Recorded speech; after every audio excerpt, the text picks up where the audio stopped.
Aboriginal and Torres Strait Islander viewers should exercise caution when watching this program, as it may contain images of deceased persons.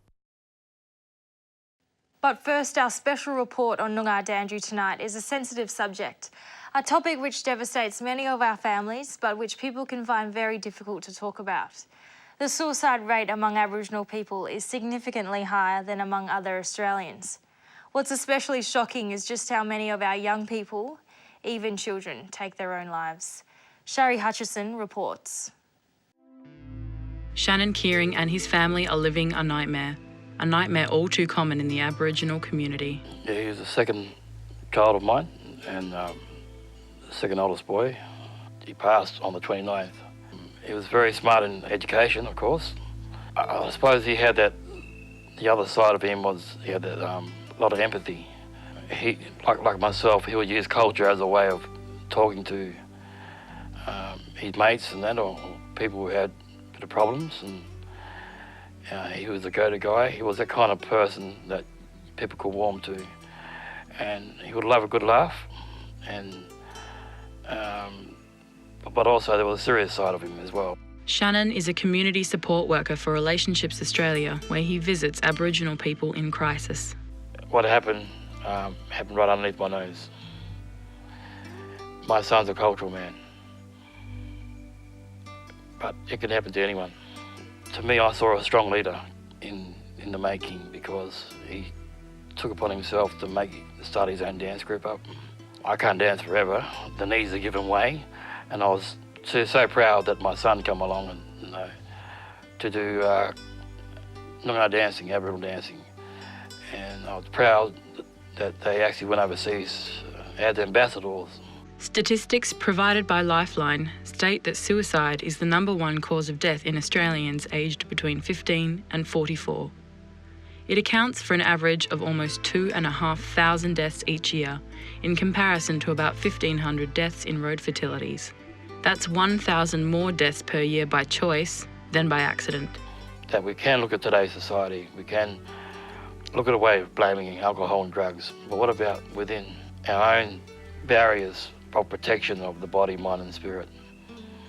And we often forget about that, because remember, we have a spiritual connection not only to each other but to Mother Earth. Studies from the Australian Bureau of Statistics show that the death rates from suicide for Aboriginal and Torres Strait Islander males and females are over twice the rate of other Australians. If people's spirits are high, you're well protected, especially in our culture. But if your body and your mind and spirit is low and not functioning well, then we believe that bad spirits can find a way. Young fellas are ringing me up, seeing if I'm okay, and in return I say, how are you travelling? Just little things like that. People are becoming more aware, and that makes my spirit feel better. Figures provided by suicide prevention organisations in Australia show that 1 in 5 people are affected by a mental health disorder. We talk about politics, we talk about everything else, but what about mental health? Something that, it's just a word, a name, but no one knows the meaning until you're in it. Always be aware of and talk to your children. Ask them how they're going. Ring them up, let them know. Let them know how you're feeling, whether it's good or bad. It can happen to a movie star. It can happen to a sports star. But what happens when it happens to the everyday person? So always take time to talk to someone and reach out to those who need help, because you never know. They could be helping save your life. Joining us now to help us understand a little more about this difficult subject is Looking Forward Aboriginal Mental Health Project Leader, Dr. Michael Wright. Thank you for joining us, Michael. Thank you. And Noongar Elders Louise, Hansen and Joanna Colbett. Hi. Thank you. Louise and Joanna, how does it make you feel to see your young mob affected by mental health? I feel saddened by what's happening, because I lost my grandson late last year to suicide.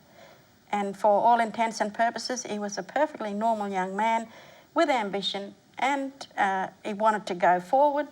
And then to have that happen, it was like we were gobsmacked. It came out of left field. And the pain that we felt because we couldn't understand it.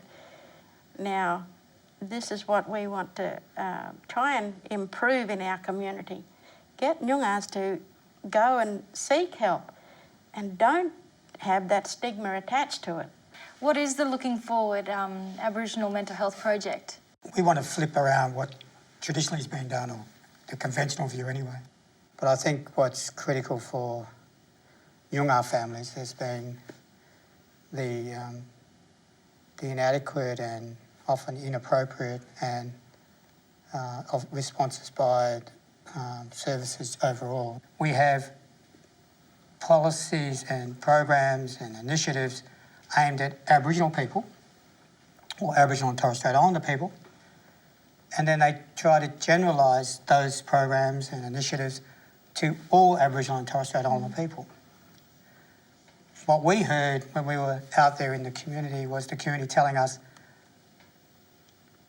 that's not appropriate for us as Noongar people.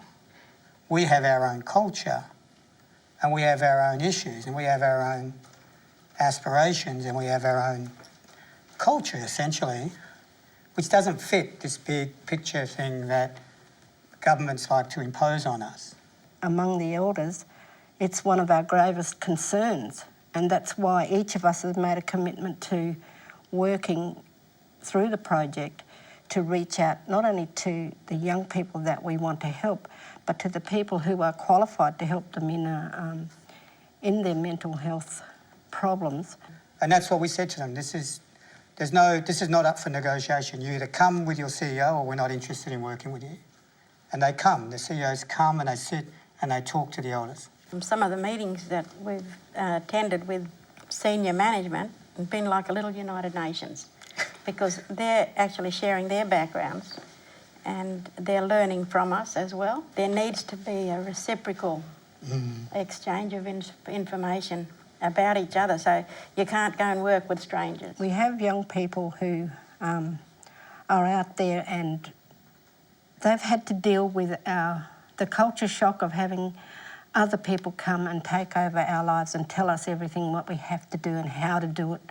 And unless the service providers understand not only our ancient history, the history up until settlement, but also how the colonisation affected us as a people, unless they understand that, then they are just as much in the dark as what we were before this program's come to light. We've been bush and taken the senior level representatives from the agencies.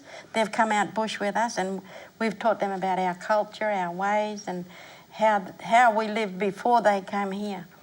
And they're working with people now that they weren't able to help before. You can't keep doing to people and expect to get some kind of wonderful outcome from that. It's about doing with people that you'll get the outcomes you want. The fear is going. It's lessening, it's decreasing, and the stigma is being decreased, and there's a whole lot of good things coming out of this project. The way that we're going about it is new, innovative, and I hope that the outcomes will show that this is what we should have been doing years ago for our young people. Yeah. Well, it's deadly to see this project.